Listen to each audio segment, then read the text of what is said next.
Hello students, electronics की video lecture की series की इस क्लास में हम बात करेंगे पाई सेक्शन फ़िल्टर के बारे में।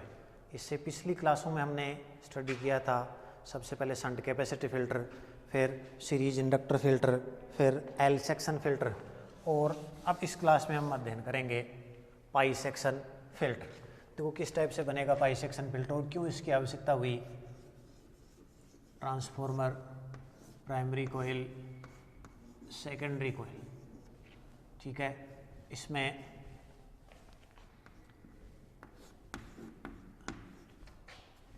ठीक है, अब देखो हमने ये कहा था कि एल सेक्शन फ़िल्टर जो है उसमें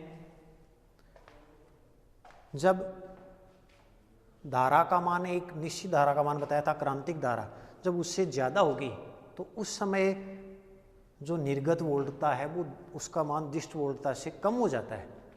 तो उस निर्गत वोल्टता में जो दिष्ट वोल्टता से कमी हो रही है उसको मैनिपुलेट करने के लिए वो कमी ज़्यादा नहीं हो, इसके लिए हम पाई सेक्शन फ़िल्टर काम में लेते हैं और उसमें हम एक एक्स्ट्रा कैपेसिटर है वो उसके शंट में लगाते हैं। जैसे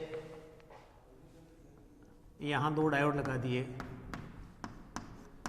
दोनों डायोड का एन सिर आपस में कनेक्ट कर दिया। एल सेक्शन फ़िल्टर में हमने ये कहा था कि हम यहाँ एल लगा देंगे, फिर यहाँ एक कैपेसिटर लगा देंगे और यहाँ लोड प्रतिरोध आर एल लगाया था हमने, इसको सी कहा था, ये था एल, ठीक है। तो उसके केस में हम ये कह रहे हैं कि करंट वाई के से ज़्यादा होना चाहिए, तो उस केस में निर्गत वोल्टता डीसी से कम हो गई, उस प्रॉब्लम को सोल्व करने के लिए एक और कैपेसिटर इसके पैरेलल में लगाते हैं। इसके मैं कह दूँ C1 और ये हो गया C2, ये L है। इस पॉइंट को जैसे मैं नाम दे दूँ P पॉइंट नाम दे दूँ और इसको नाम दे दिया मैंने Q पॉइंट। ये डायोड है D1 और ये हो गया डायोड D2। तो L सेक्शन में L और C2 जुड़े हुए थे, इसमें एक एक्स्ट्रा क्या हो गया C1, ठीक है। अब देखो C1 का रोल क्या है यहाँ। जब फुल वेव रेक्टिफायर है तो फुल वेव रेक्टिफायर के लिए जैसे मैं ऐसा कंसिडर कर रहा हूँ कि इसका जो आउटपुट है वो इस टाइप से आएगा, आप जानते हो। तो जब मान लिया पहले हाफ साइकिल के लिए डायोड D1 वर्क कर रहा है, तो डायोड D1 वर्क करेगा तो जब निर्गत वोल्टता का मान बढ़कर वोल्टता की अधिकतम मान जैसे मैं EM मान लूँ वहाँ तक होगा, तो उसकी इस अधिकतम वोल्टता तक ये संधारित्र C1 है वो आवेशित हो जाएगा, ठीक है। उसके बाद जैसे निर्गत वोल्टता घटने लगेगी तो उस वोल्टता को मेंटेन करने के लिए इस संधारित्र C1 का क्या स्टार्ट होगा, निरावेशन। और वो निरावेशन तब तक होता रहेगा जब तक कि दूसरे साइकिल के लिए इधर से जब धारा फ्लो होके ये संधारित्र C1 पुनः चार्ज होना स्टार्ट नहीं हो जाए। तो जब तक चार्ज होना स्टार्ट नहीं होगा तब तक वो डिस्चार्ज होता रहेगा, उसके बाद फिर इससे चार्ज होने लग जाएगा, फिर आगे डिस्चार्ज होगा, फिर क्या होगा, चार्ज होगा। इस प्रकार का ये प्रोसेस चलता रहेगा।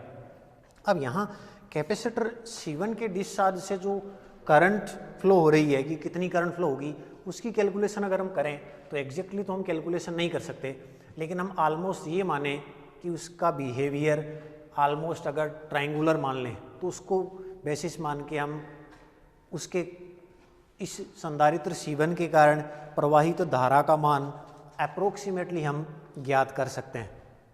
तो जैसे ये मान लिया मैंने EM तक था, जब डिस्चार्ज होगा तो ये डिस्चार्ज होगा, फिर पुनः चार्ज होगा, फिर डिस्चार्ज होगा, फिर पुनः चार्ज होगा, इस टाइप से इसका वेरिएशन आएगा। अब संधारित्र C1 से प्राप्त उर्मी का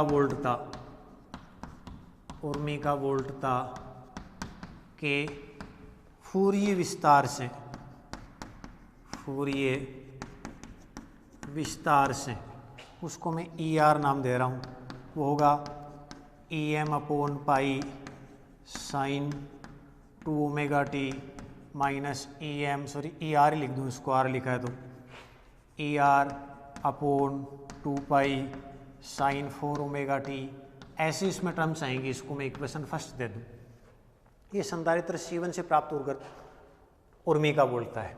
अब यहाँ से जो वोल्टेज होगी फिर उसके कारण करंट L से प्रवाहित होगी, तो हम ऐसा कंसिडर कर रहे हैं कि इस प्रेरक कुंडली L में से उच्च सन्नादि वाली जो धाराएं हैं या उच्च सन्नादि की वोल्टता या धारा को कंसिडर करें तो उनको ये रोक रहा है, मतलब इसमें से केवल निम्न सन्नादि की धाराएं या वोल्टता ही वो आगे प्रवाहित हो रही है। तो अगर इसकी बात करूं मैं तो ये 2 ओमेगा है, ये 4 ओमेगा, इसका मतलब इसके बाद जो जो टर्म आएंगी उसमें हायर ऑर्डर हार्मोनिक्स होंगे, उच्च सन्नादियाँ होंगी, जैसे 4 हो गया, 6 हो जाएगा, 8 हो जाएगा। तो उनको अगर हम नेग्लेक्ट करें तो उस केस में ई आर है वो ऑलमोस्ट किसके इक्वल हो जाएगा, फर्स्ट के ई R upon pi sine 2 omega T. इसको मैं दे दूं इक्वेशन सेकेंड। यहाँ ओमेगा जो थी वो है निविष्ट वोल्टता की आवृत्ति, निविष्ट वोल्टता जो आपने इनपुट दिया है उसकी आवृत्ति क्या है, ओमेगा। अब देखो यहाँ से हम जो कैपेसिटर C2 आपने कंसिडर किया है उसका प्रतिघात अक्ष C2 क्या होगा, 1 अपॉन ओमेगा C2, ठीक है, 1 अपॉन ओमेगा C2 इसका प्रतिघात होगा। हम ये कंसिडर कर रहे हैं कि C2 का मान इस टाइप से लिया जाए, इतना ज़्यादा लिया जाए कि अक्ष 2 का मान लोड प्रतिरोध RL की तुलना में काफ़ी क्या हो, कम। तो इसका मतलब यहाँ जो करंट आएगी वो ऑलमोस्ट किससे प्रवाहित होगी, C2 से ही, वो RL की तरफ फ्लो नहीं होगी, क्योंकि हमने मान लिया कि ये जो प्रतिघात RL की तुलना में क्या है, काफ़ी कम। यानी ये कंसिडर करो कि यहाँ से जो AC आएगी इसमें से जो कंपोनेंट्स यहाँ फ्लो हो गए वो ऑलमोस्ट इधर ही फ्लो होगी, यानी वो किसके थ्रू फ्लो होगी, L और C2 के थ्रू फ्लो होगी। तो उस उर्मिका धारा का अगर मैं मान ज्ञात करना चाहूँ, अतः उर्मिका धारा IAC अगर मैं कैलकुलेट करूँ, ठीक है, तो हो जाएगा वोल्टेज, वोल्टेज तो क्या था ER अपॉन प्रतिबाधा, इसकी और इसकी प्रतिबाधा तो क्या मानी हमने 2 ओमेगा L माइनस अक्षी क्या हो जाएगा 1 अपॉन 2 ओमेगा, और ये क्या हो जाएगा C2, ठीक है।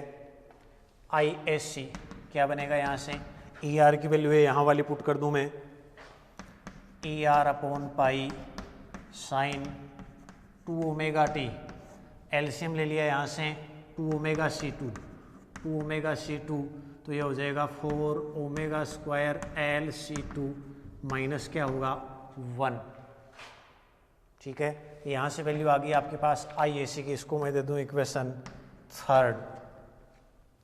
अब ये जो करंट है वो यहाँ फ्लो होगी, तो इसके कारण इसके शिरों के मध्य विभवांतर संधारित्र, पहले हम ये कैलकुलेट कर लेते हैं कि AC करंट आपके पास आ गया तो इसका RMS मान कैलकुलेट कर लेते हैं। अतः उर्मिका धारा का RMS मान, वर्ग मध्य मूल मान, उसको मैं कह दूं I डैश RMS, उसमें क्या होगा IAC का स्क्वायर का मीन का अंडर रूट, यानी I डैश RMS स्क्वायर का अंडर रूट लेंगे तो जो कांस्टेंट है उनको तो बाहर निकाल रहा हूँ मैं, ER upon pi 2 omega C2 upon 4 omega square LC2 minus 1। फिर अब एवरेज वैल्यू हम किसकी निकालेंगे, साइन स्क्वायर ओमेगा टी, तो 1 अपॉन टी इंटीग्रेशन 0 से T sine square 2 omega T D T, और इसका क्या होगा 1/2। देखो हम जानते हैं कि साइन स्क्वायर थीटा और कोस स्क्वायर थीटा की एवरेज वैल्यू एक कंप्लीट साइकिल के लिए 1/2 होती है, तो इसकी वैल्यू 1/2 होगी, इसका अंडर रूट लोगे तो क्या हो जाएगा 1/√2, यानी I डैश RMS में यहाँ लिख रहा हूँ कि I डैश RMS बन जाएगा ER 2 omega C2 upon under root 2 pi 4 omega square LC2 minus 1, उसकी वैल्यू 1/√2 होगी, इसको मैं दे दूँ इक्वेशन 4, ठीक है। ये हो गई आपके पास उर्मिका धारा का वर्ग मध्य मूल मान। अब ये धारा जब इसमें से फ्लो होगी तो इसके शिरों के मध्य विभवांतर, इसके शिरों के मध्य विभवांतर संधारित्र C2 के सिरों के मध्य विभवांतर, उसको लिख दूं ई डेस R M S is equal to क्या हो जाएगा, आई डेस आर एम एस इंटू क्या हो जाएगा, अक्स C2। ये वैल्यू आगे यहाँ लिख रहा हूँ। तो ई डेस आर एम एस क्या बनेगा वहाँ से, आई डेस आर एम एस की वैल्यू आपके पास है E R 2 omega C2 upon under root 2 pi 4 omega square L C2 minus 1। अक्स C2 की वैल्यू क्या हो जाएगी, 1 अपॉन 2 ओमेगा और क्या हो जाएगा C2। अक्स होगा 1 अपॉन ओमेगा C और यहाँ फ्रीक्वेंसी हम क्या ले रहे हैं 2 ओमेगा, तो हो जाएगा 2 ओमेगा C2। तो ई डेस आर एम एस वहाँ से क्या बन जाएगा आपके पास, ऊपर तो केवल यही बचेगा E R upon under root 2 pi 4 omega square L C2 minus 1। इसको मैं दे दूँ इक्वेशन 5। इस प्रकार संधारित्र के सिरों के मध्य आर एम एस वोल्टता का मान आ गया आपके पास। अब देखो हमने ये कहा था कि हमने C1 जोड़ा है, तो C1 जब केवल C लगा हुआ था तो हमने उसको क्या कहा था, शंट कैपेसिटर फिल्टर। और ये हमने देखा था कि वहाँ शंट कैपेसिटर फिल्टर के लिए since for shunt capacitor filter, shunt capacitor filter, वहाँ हमने EDC जो था उसको ऐसे लिखा था EM minus EM into T upon 2RLC। ये हमने शंट कैपेसिटर फिल्टर जो पढ़ा था उसके लिए लिखा था कि EDC इस टाइप का आएगा, ठीक है। अब ये फुल वेव रेक्टिफायर है, तो फुल वेव के लिए अगर मैं टाइम पीरियड लिखूं तो टी क्या होगा 2 पाई बाई ओमेगा, ओमेगा होगा। तो यहाँ हम जो फ्रीक्वेंसी कंसिडर कर रहे हैं वो क्या है 2 ओमेगा, तो क्या हो जाएगा 2 पाई अपॉन 2 ओमेगा, तो टी तो क्या आ जाएगा पाई ओमेगा, ठीक है। और फिर C की जगह क्या आएगा, क्योंकि पहले के लिए कंसिडर कर रहे हैं, C के लिए क्या आ जाएगा C1। इट मीन्स EDC है वो क्या आ जाएगा EM minus EM into T की जगह तो आ गया पाई बाई ओमेगा, फिर 2RL और C की जगह क्या आ गया C1। EDC EM ले लूँ कॉमन, क्या हो गया 1 माइनस पाई 2RL C1 और ओमेगा, ठीक है। हमने ये कंसिडर किया है कि C1 का मान अगर ज़्यादा हो, RL का मान ज़्यादा हो, तो 1 के कंपेरेटिवली ये जो कंपोनेंट है वो क्या होगा काफ़ी कम, तो इसको ऑलमोस्ट किसके इक्वल मान लिया जाएगा EM के इक्वल। इसको दे दूँ इक्वेशन 6।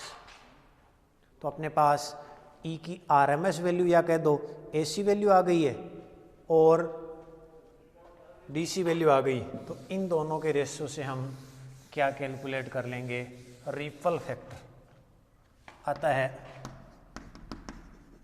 उर्मी का गुणांक R इज इक्वल टू हम क्या लिखते हैं EAC अपॉन EDC। ये जो वैल्यू आ रही थी ई डेस आर एम एस, उसको मैं क्या लिख दूंगा EAC। ये वैल्यू पुट करें, EAC क्या है ER upon under root 2 pi 4 omega square LC2 minus 1, ठीक है, अपॉन क्या हो जाएगा 1 अपॉन EM।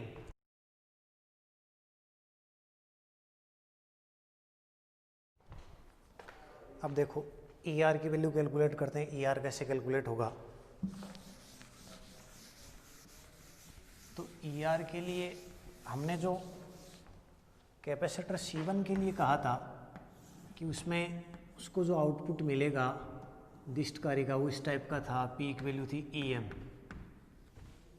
तो जब वो डिस्चार्ज होगा तो ऐसे डिक्रीज हो जाएगा और फिर चार्ज होगा तो फिर इंक्रीज होने लग जाएगा, फिर डिक्रीज होने लग जाएगा, फिर इंक्रीज होने लग जाएगा।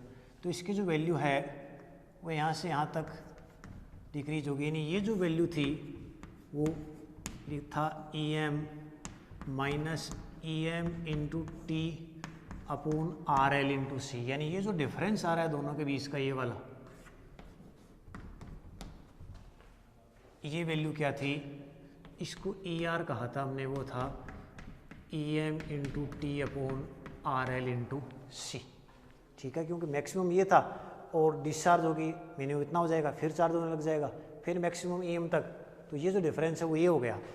इट मीन्स इसकी वैल्यू ये C1 के लिए मैं लिखूं तो E R is equal to E M, T क्या था, टी था पाई बाई ओमेगा, और आर एल और सी की जगह क्या हो गया C1, तो यहाँ से ई आर की वैल्यू अपने को मिल जाएगी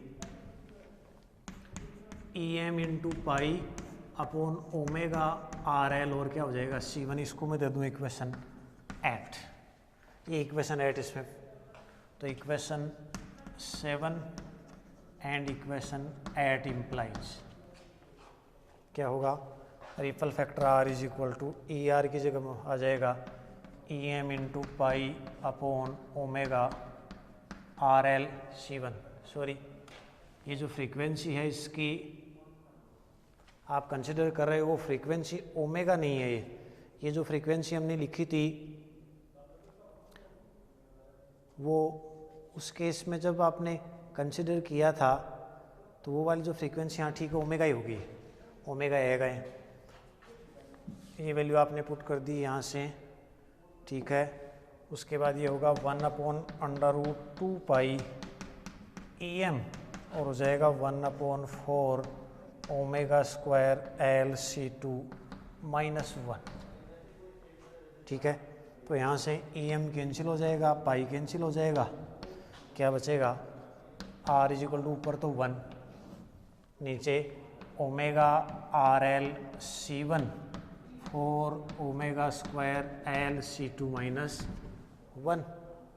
इसमें अगर ऐसा हो, इन जनरल हमने ऐसा ही माना था, एल भी हाई माना था, C2 भी हाई माना था, तो इसके कंपेरेटिवली इसको अगर नेगलेक्ट करूं तो आर है वो अप्रोक्सीमेटली क्या हो जाएगा 1 omega R L C1 4 omega square L C2, यानी आर इज इक्वल टू हो जाएगा 1/4 ओमेगा क्यूब, ठीक है, आर एल एल C1 और क्या हो जाएगा C2।